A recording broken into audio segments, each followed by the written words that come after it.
Pitch to Pro is the official podcast of USL Arkansas.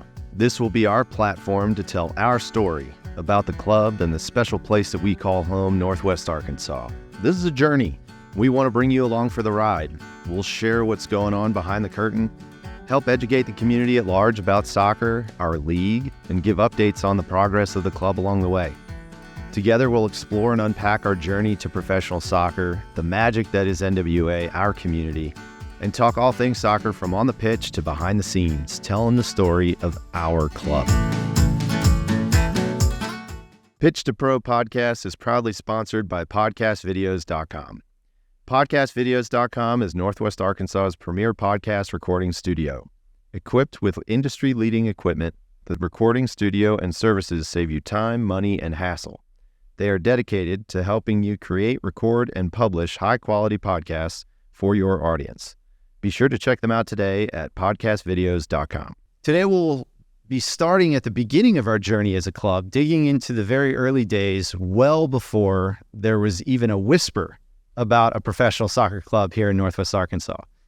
And today's guest may have whispered it to himself a few times before he finally acted on it. But here to tell us more is club co-founder Chris Martinovic. Chris, welcome to the show, and thank you for joining me, man. Thanks, Wes. Appreciate it. Before we actually get into the origin story, I'd love for you to kind of give everybody a little bit of background on you, your connection to the beautiful game, and also to Northwest Arkansas and our community. Awesome. I'll do that. I think I have to start May 27th, 1976. Now everybody knows my age. I was born in Queens, New York. And the reason why this is important and why I go back to the beginning is because I was born to the son of Samarad and Regina Martinovic. And these are my parents. They immigrated here. At the time, the country was called Yugoslavia. Croatia was a republic of Yugoslavia. Mm-hmm. Now, since 1991, the country is known as Croatia. And the reason why that's important is because this is where my love for this game and love for sports really began. This is literally from the beginning. So we grew up in Queens, New York. It was concrete, not a lot of farms or fields.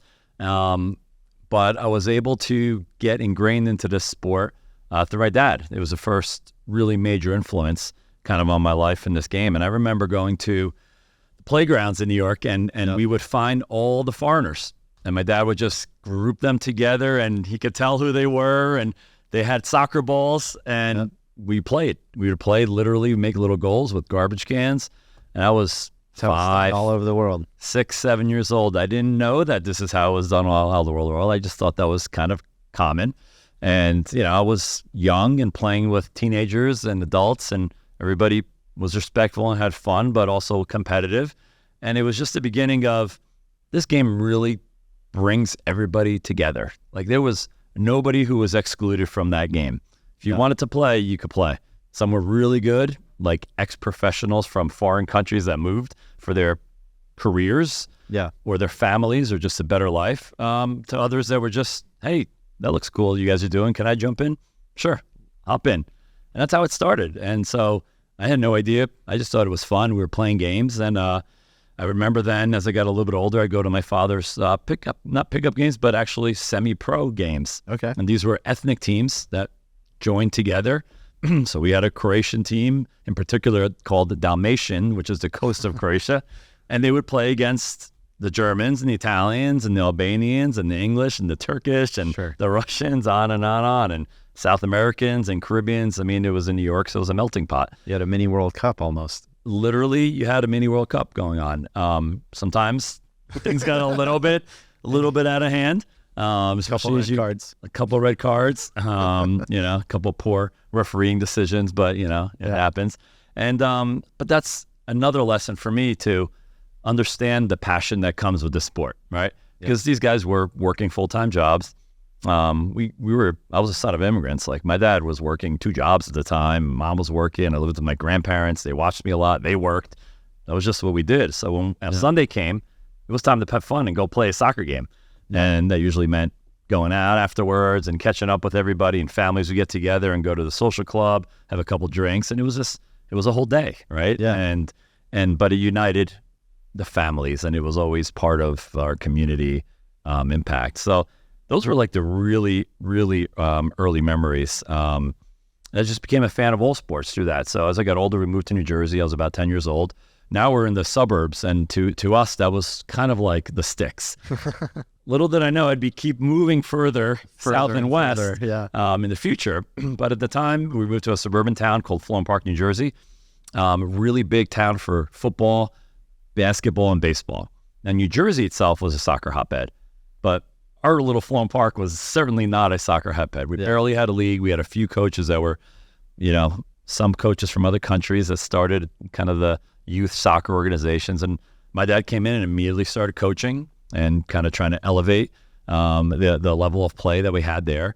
And I played for the local teams, and it was fun. We had a great time. We were decent. We had a few players, but it was definitely an immature soccer market, let's say. But fast forward, one of the biggest changes that happened in my life was about at the age of 13, maybe 12. A young gentleman from Manchester, England, moved in to Florham Park, New Jersey. His name was Jake Edwards. At the time, he just had long hair, and he wore these cool boots, and he was like Jake Edwards actually had hair. He didn't just look like me his whole life. This is why I brought it up. Sorry, Jake. But he did. And I realized there's another soccer crazy family that just moved into town. Yeah. Now, again, you're a kid, right? You just, cool, we'll go play more soccer and have fun. Sure. You don't think about what the future means. We'll get to probably in another episode later on where that reconnection kind of continued. But that was how Jake and I met. And we started playing in our youth leagues together. Ended up going to a high school called Hanover Park High School. Yeah. Not necessarily a soccer hotbed, but we ended up having some great teams. And Jake and I both went on and played college soccer. I went on and played at Seton Hall. Jake went on to James Madison University. And he ended up playing plenty years in England professionally. So throughout all that time, we stayed in touch. We stayed connected. Yeah. And I got to kind of from afar. I played 1 year of professional soccer in the USL League. Jake clearly had the better professional career. Yeah. Probably about 12 years in England at all levels. So tremendous career. While he was doing that, he was always thinking about the future and how to get onto the business side of soccer. And so that was always an area I knew that he had a lot of passion. After I kind of stopped playing, I spent most of my time working in my professional career, spending time with family. Got married to a wonderful lady named Marcy, met in college at Seton Hall. Had 2 kids, Christian and Nico. And I was coaching and kind of staying involved in the game. And so absolutely loved that. You talked a lot about the community and how the game united, kind of the community where you grew up, and just that was where you kind of first got exposed.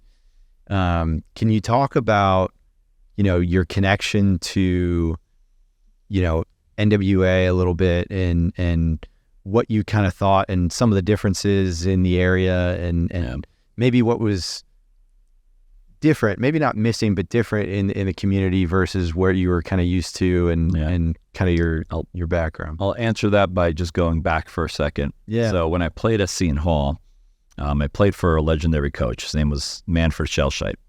German coach. He was actually the first A-licensed coach in America. So every coach that gets an A license has a number.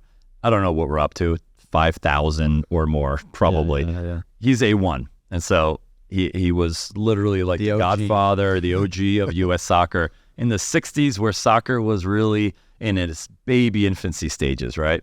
So the reason I talk about him is because he became really the second biggest influence on my life when I went to Seton Hall. He was a soccer purist at its heart. Loved the game. Everything was for the game.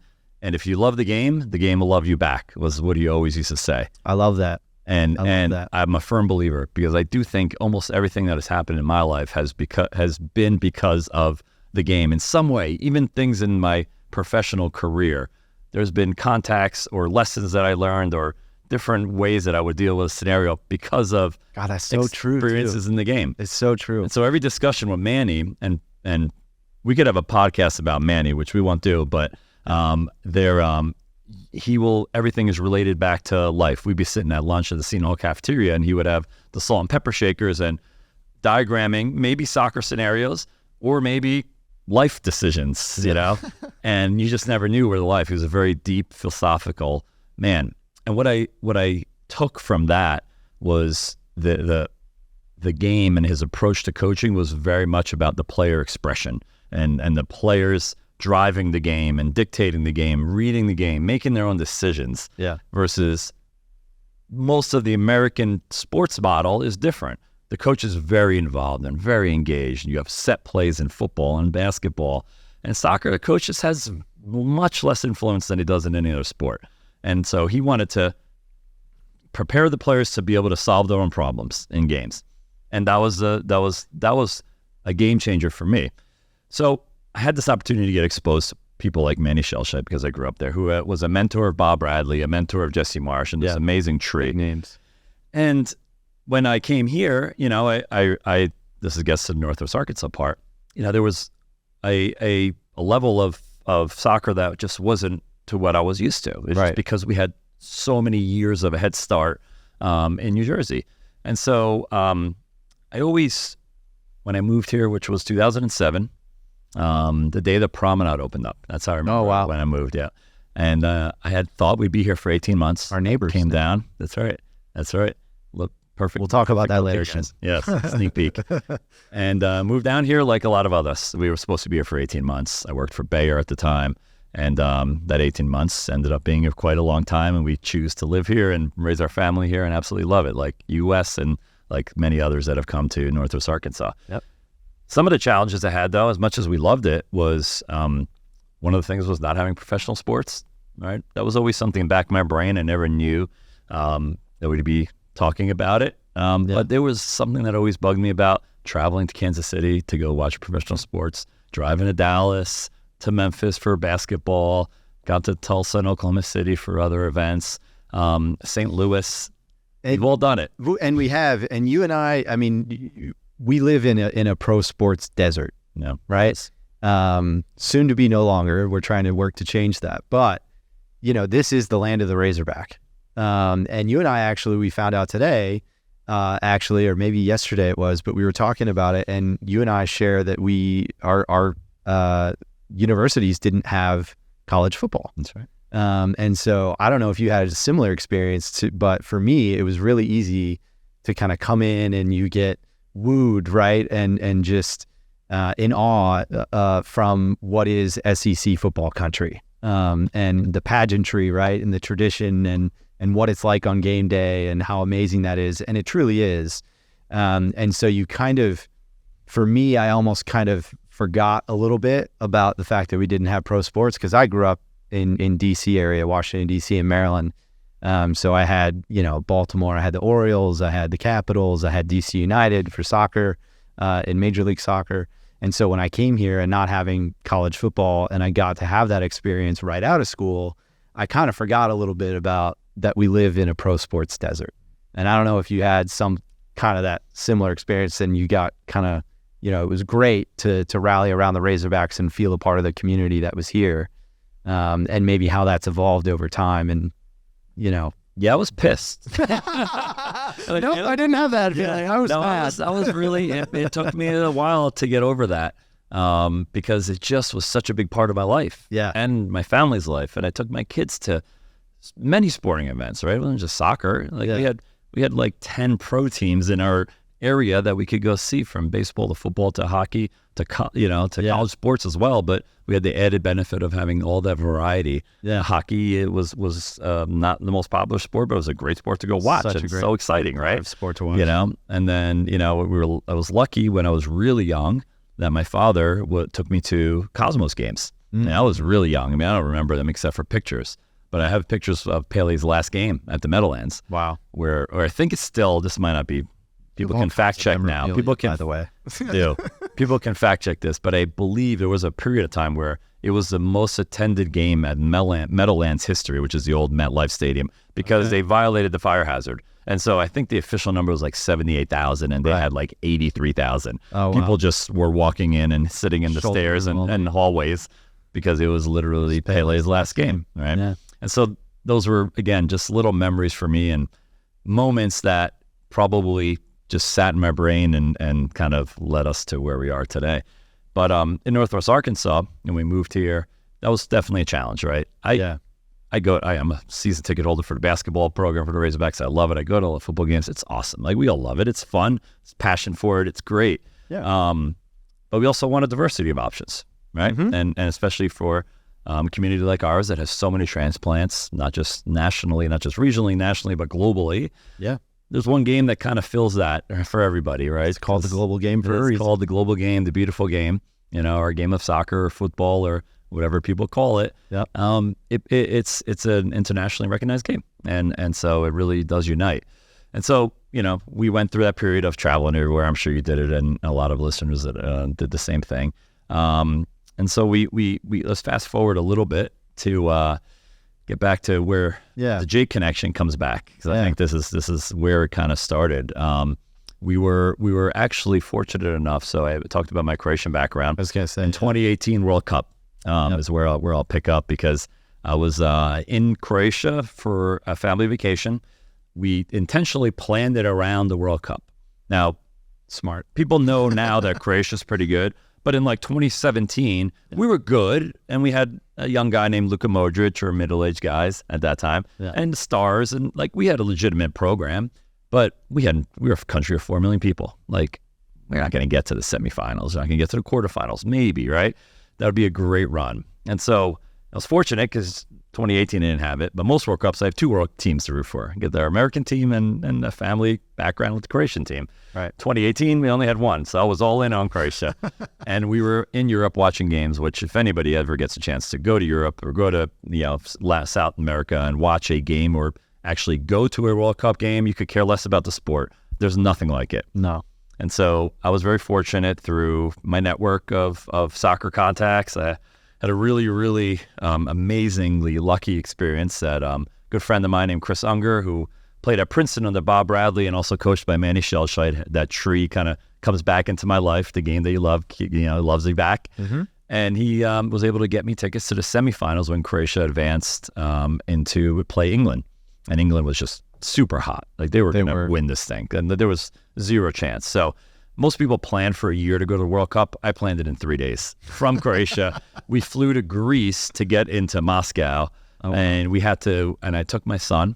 So that was 6 years ago. He was probably 13, maybe 14, going into high school. And we had an amazing experience. And Croatia ends up winning that game in the semifinals. Big shock, late goal. And I had flights booked back the next day to Croatia to meet my family, to come back to America, right? That was our keep the trip back to the States intact. Long story short, a couple phone calls. Hey, Marcy, Croatia won again. She was like, I just assumed you were staying. Why are you even talking to me? And so that was a done deal. Chris Unger comes through again, tickets to the finals. Wow. Absolutely amazing. So now we're at the World Cup finals with my son. We're wearing our Croatian jerseys. Yep. And we would get to the game 4 hours before. We're going to completely soak this atmosphere up. We met people from 6 continents of the world that came to us and took pictures with us. They thought we were celebrities. And of course, I played it up a little bit. I knew Luka Modric, and it's from Zadar, Croatia. I'm from there, all this stuff. Yeah, it was a little PR. But it was amazing. I mean, I literally, again, it hit me for one of the repeat moments in my life where this game truly is open and accessible for any walk of life, any socioeconomic background, any demographic. We had people from the most countries that were represented. There were Brazil, Mexico, some of the countries you would think they just came to be at the World Cup final. But then, you have countries like Guam and multiple countries in Africa, Middle Eastern countries, numerous amount of Chinese people. It was really, really just amazing. And everybody wanted a picture with us and the flag and selfies. And we were playing France, clear favorite, the best team. Croatia ended up losing. We won't talk much about that game. But just to be there was amazing. And so this is now the memories that I had with my father. Now I get to kind of do this with my son. This is my oldest son, Christian. And I left there going, this is just, there's nothing that will ever top being at a World Cup final. Yeah. And so that's why I tell everybody, if you ever get a chance, go to a World Cup game. If you ever get lucky enough, get to a quarter, semis, finals, even no matter what country's playing, you'll feel the passion in about 3 seconds. Yeah. And, it's pretty amazing. And so that really started getting me thinking about how do we get something even more amazing than what we have here in Northwest Arkansas. And so we were February 2019. Mm-hmm. This is the first time I publicly talked about bringing any kind of professional soccer teams in Northwest Arkansas. And so we had a Hanford Park alumni game. We're back in Florham Park, New Jersey now, and we're at the Thirsty Turtle. Excellent. And excellent place. If you've ever been there, good plug. And Jake Edwards and I are having a chat, having a beer, and talking about how great we used to be and how much we're hurting right now. As we all do, right? And we were sore and had everything. And that's where I kind of started to talk about this amazing place called Northwest Arkansas. Jake knew a little bit about it because I lived there and with our family, so he was aware. But I said, this is an absolutely perfect market for professional sports, and I think soccer would be a great way to get this thing started. And initially was not so sure. Let me go back and talk to my people and look at some demographics. We're looking at bigger markets kind of approach. Kind of the same situation and conversation that you have when you tell people where you're from and traveling. Oh, yeah, I mean, I've heard of it, but you have to sell it. We go into selling mode, right? Yeah, exactly. Home of Walmart, fastest growing region, all these things, right? Elevator pitch ready for when they're traveling, right? And so I was fully prepared. So I prepped for this meeting and I did my research on USL. I already started pulling our demographic data, median income, young households, ton of transplants. You were ready. Community. I was ready to make the sales pitch over the beer. And it apparently worked, because in about a week, Jake called me back and said, you know what? This really is an amazing market. Yeah. We love to come and do a market analysis. And that's literally how we started. So February 2019 led to a first market visit, which I think was about May of 2019. Okay. And that was, really the investigation of the market. Like, is what Chris telling us true? Yeah. And so we had 4 or 5 USL executives that came in to the market, spent a few days here, went from all the way up from Centerton and Bentonville down through Rogers and Springdale and Lowell and down to Fayetteville and Fort Smith. And this was the helicopter ride, right? There was some helicopter ride that apparently I was excluded from. Still a little bitter about that, but we'll have to get it done here. Yeah. We're coming for you, Jake. That's right. And so that really led to them being very excited, right? They started to really feel what we all feel. We always say this about people. When you talk about Northwest Arkansas, you sell it and you have the points and you talk about how great it is and it's a great quality of life and we love living here. We're never leaving. You come here and you don't move out, all these things. 38 people a day, you're moving in. We have all the stats. But nobody really feels it until they come here. Yeah. Like you have family members that have probably done the same thing. I have, right? Yep. We could tell them everything. You send them pictures, send them data, articles. It doesn't matter. They have to come and see it. And 2 days, almost everybody falls in love with it, right? Yep. And that's why we love it. And so that's what happened. And they came and that really kind of started the whole process of how do we make Northwest Arkansas USL professional soccer market. At that time, it was literally an idea. It was a crazy idea, I thought. In fact, the first person that I talked to in Northwest Arkansas frankly told me it was a really bad idea. And I said, man, and like a lot of entrepreneurs that probably have a lot of ideas and pitching things, you're going to get some good and bad feedback. And I think from that, I learned that, it's not just soccer, right? Soccer is the vehicle to get to something like this here, right? Absolutely. The bigger story and the bigger opportunity for the region is exposure, bringing professional sports, a pathway for youth, economic development, national exposure. Games are broadcast on ESPN Plus and ESPN, right?